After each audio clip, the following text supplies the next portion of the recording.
Who is Scribbler? A question literally no one has asked. I checked YouTube, Google, and Reddit. Nobody asked who this guy is. But I did. I asked. And today, I am sadly not going to answer that question. There's not enough information in the game for me to do so. However, we're going to be discussing the game and diving deep into the lore. Heads up on spoilers for the Dragon's Dawn of New Riders video game and the How to Train Dragon movies 1 and 2 specifically. If that doesn't stop you, enjoy the video. The opening. Whilst exploring the skies, Toothless and Hiccup notice smoke pouring out from Havenholme Island. Upon arriving, they witness the destruction caused by the fire. Because this game loves to hide its lore in dialogue, we are constantly given information through this. As Hiccup quotes, judging by his garb, he's not local, so we know that Scribbler is not local. Patch is that tight-winged dragon. Story recap here. A gaunt, pallid man riding a strange flying contraption is seen heading towards Scriven Rock. This man, also known as the Pale Poacher, or G, which we will get into later, had a strange tight-winged dragon with him, whom he treated poorly. Scribbler, seeing the plight of his dragon, liberated it, and they flew to Havenholme, seeking safety.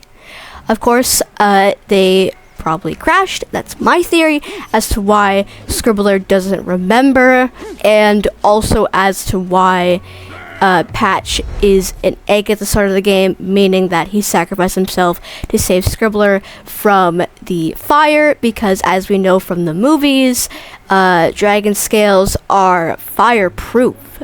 Therefore, that is my theory. I feel like my memories are starting to return, but they're fuzzy. I think I've been a scholar my whole life.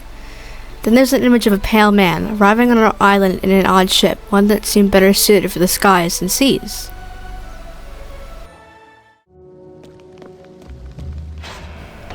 More dragon trappers. I thought we sent all you sailing back to your pasty-faced boss.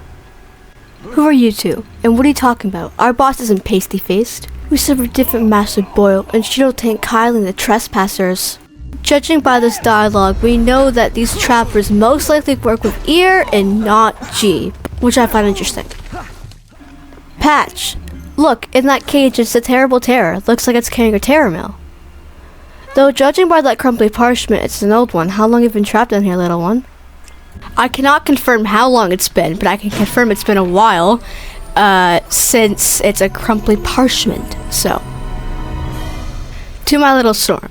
Please accept this message as confirmation of our business arrangement. I tried to clean all the dragon drool off of it, but may have missed a spot. G. P.S. Did you know your father tried to have me take a nap with the fishes on several occasions? Can't say I was a fan of his either, but nobody deserves what happened to him. I seriously doubt this was sent from Burke. Who is G? Scribbler himself is already questioning who is G. Now, who is G? This took me 6 years to figure out. 8 playthroughs through 6 years. 6 years since this game's release. 8 playthroughs. Took me that long to figure out who G is. Now, before we get into this, I just have to clarify a few things with some of the information I'm about to give you. So, I'll get into that, and then I will explain who this person is, because I'm mad it took me 6 years. Our first encounter of Ear answers a lot of our questions. Ear's line here confirms so much. I once had a dragon that looked just like your hatchling. He was a different color though, and grew to be a broadwing.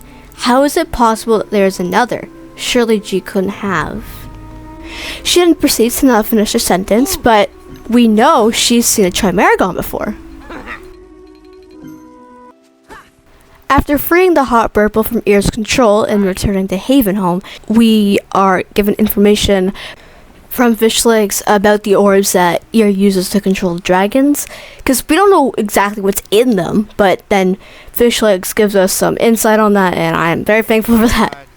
So anyway, he says it's actually a combination of Gamora toxin and Dragonvine bulbs, and only a mad genius would mess with that combination.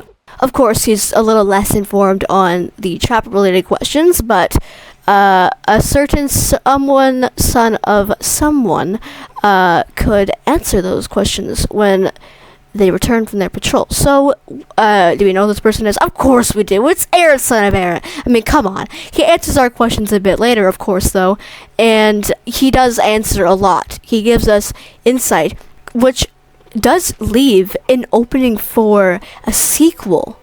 So, King Stormheart's two daughters, Ir and Nakora, escape with their lives. So, we know at the end of the game, Ir dies, but Nakora, we know nothing about. Of course, there's something in School of Dragons where I believe Nakora was able to find Ir's research and recreate the Chimeragon, which I find interesting as to how it ties in with School of Dragons a bit. I mean, that School of Dragons took the information from this game and brought it to theirs. According to the Wikipedia, it says the Chimeragon was created by Nakora Stormheart, who used her sister's Ir's notes to create an even fiercer dragon. It is unknown exactly which dragons she used, but bewildered beasts and sentient features are prominent. Only the most skilled Vikings can train this dragon due to its aggressive nature. I understand this game is a spin-off, but the following dialogue does connect it with the series. That bewildered beast must have made Tightwings look like terrible terrors when it was alive.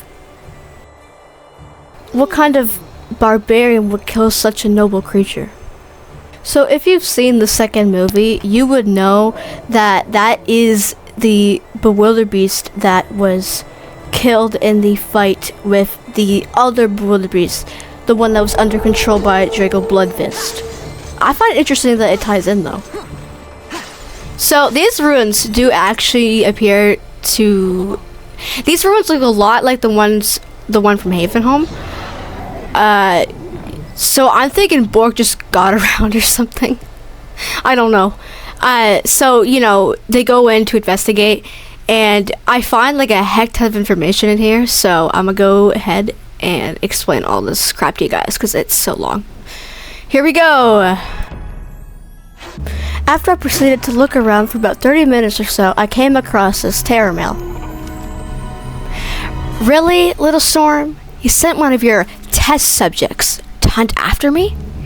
And here I thought we were becoming not just partners, but friends. I suppose I admire your nerve, ear, as well as your intelligence. Our Grimoire and Dragonfine concoction has proved so effective that I may try a different formula and some bridles of my own. G. These ruins appear to be in better shape than Havenholm's. Maybe the cold preserved them. The rune alphabet reminds me of the ones we used in our history scrolls back at Scribbler Rock. Could Bork the Bold and I be related? I don't think that is possible for them to be related, because it just, the timelines wouldn't add up, and I think Scribbler is just, you know, just theorizing. I don't think it's directly. It's just, they could be using the same alphabet. Like, if you think about it, if you think about the old English and the English we use nowadays, there are similarities, and while it's the same letters, it's a different style, right? So it's kind of similar in that sense, I guess, for comparison. After freeing the Tightwing Stormcutter from Ir's control, we are given yet again more information, as the game loves to hide it in the dialogue given to us. I had a partner once, a pale poacher who called himself G. I made him tonics to control dragons, whilst he would bring me the dragons I required for my experiments. One day he betrayed me, stealing my tonics, my research, and my greatest creation, a dragon just like yours. Your Patch, Scribbler, your precious friend. I created a dragon just like him, not born of nature, but of science, my science. I don't know how your dragon came to be. G must have found a way to repeat my process, but I will find a way to bend your patch to my will, until we meet again. The multiple lines of dialogue I just read out loud to you gives us a ton of information. It's a lot to unpack, so here I go. G is Grimmel. He took Ear's research, and that's why he has those like syringes with like that purple like substance in them in the third movie, if you've watched it, of course. So anyway, so that's how he knows, that's how he controlled those death grippers, because he took Ear's research and created some varietals of his own. If you remember that past terror mail we just looked at, Patch was Ear's Chimeragon, but of course G stole her Chimeragon. Like, Patch is that Tightwing dragon. That was him. Yes. You know how at the beginning of the video I explained how every time like Patch dies he's reborn? Well, it's that. And if you remember my crash theory, originally Patch was gonna change genders every rebirth, but that is not true. That never was finalized. We know Patch has died before, excluding the beginning of the game, of course. After I searched around again for like a long time, I found another terror mail which reveals this information. So I will go ahead and read this. Little Storm, by the time you read this, I will already be long gone for your experiment and my investment. I know. You want to curl your metal fist and curse my name to the gods. Who wouldn't? But the dragon we've developed is simply too valuable to waste on exterminating the dragon blood fists of the world. There's opportunity in this misbegotten beast. At least there will be once I figure out a way to stop him from hatching and dying of old age within a week. So I'm taking it to a place that might have the remedy I seek, an island of scrolls. So that's why he came to Scribbler Rock with that old Chimeragon. If you made it this far, please make sure to slap that like button and subscribe if you aren't already. The making of this video was very enjoyable, so if anyone would like to see more content like this or have a part 2, please let me know in the comments down below. I will gladly make a part 2 to this video. Again, thank you so much for watching. I'll see you guys in the next one. Have a great day. Future Warrior Cats Gamer here. This is a older video I made back in 2025. I am still set on making a part 2.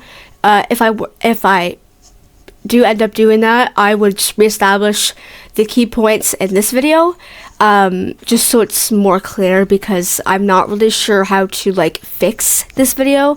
I found an interesting post online about this game, about like the Chimeragon like, specifically, like somebody's theories. I would cover this in the part 2. If you have any information that you would want me to cover, or you just something I missed, please let me know down below in the comments. Let me know what you thought of the video, please.